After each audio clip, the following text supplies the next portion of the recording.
국민의힘이 비상상환의 요건을 구체적으로 명시한 당원 개정안을 상임 전국위에서 의결하는 등 새 비대위 출범을 위한 절차에 속도를 내고 있습니다.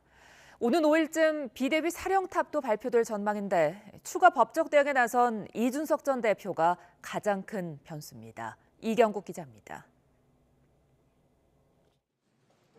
국민의힘은 비대위 출범을 반대했던 서병수 전국위원회 의장이 사퇴한 지 이틀 만에 본격적인 당원 개정에 나섰습니다.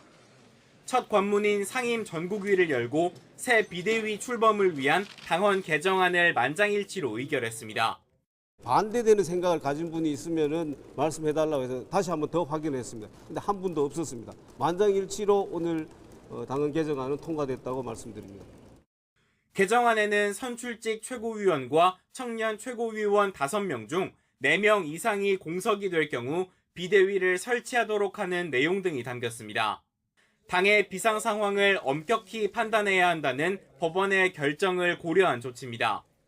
개정안은 오는 5일 열릴 전국위원회에서 최종 의결될 전망인데 같은 날 비대위원장까지 발표되면 추석 전 새 비대위를 띄울 준비는 사실상 마무리됩니다. 이와 관련해 윤석열 대통령은 당무에 대해 언급하는 건 부적절하다며 말을 아꼈지만 잘 헤쳐나갈 것이라고 기대하고 또 믿고 있습니다. 조급하게 생각하는 것 자체가 제가 취할 그럴 입장은 아니라고 저는 생각합니다. 비대위 체제에 힘을 실었다는 관측이 적지 않습니다. 여당이 이렇게 새 비대위를 위한 속도전에 나선 상황에서 가장 큰 변수는 이준석 전 대표입니다. 이 전 대표 측은 당원 개정안은 앞선 법원의 결정에 정면으로 어긋난다며 강하게 반발했고 새 비대위원장 등에 대한 직무 정지 가처분 신청까지 예고한 상태입니다. 또다시 법원이 이 전 대표의 손을 들어준다면 여권의 혼란이 걷잡을 수 없이 커지는 만큼 당 지도부에서는 비판이 터져나왔습니다. 당의 혼란을 수습할 그런 도의적 책임이 있다 이렇게 생각을 하고 있습니다.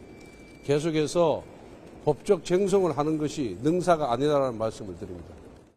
다만 이준석 전 대표도 성상납 의혹과 관련해 경찰로부터 소환 통보를 받는 등 정치적 입지가 중대 갈림길에 섰습니다. 일단 이 전 대표는 침묵을 이어가고 있는데 경찰 수사 결과에 따라 당 윤리위의 추가 징계 여부는 물론 비대위를 둘러싼 소송전도 큰 영향을 받을 전망입니다. YTN 이경국입니다.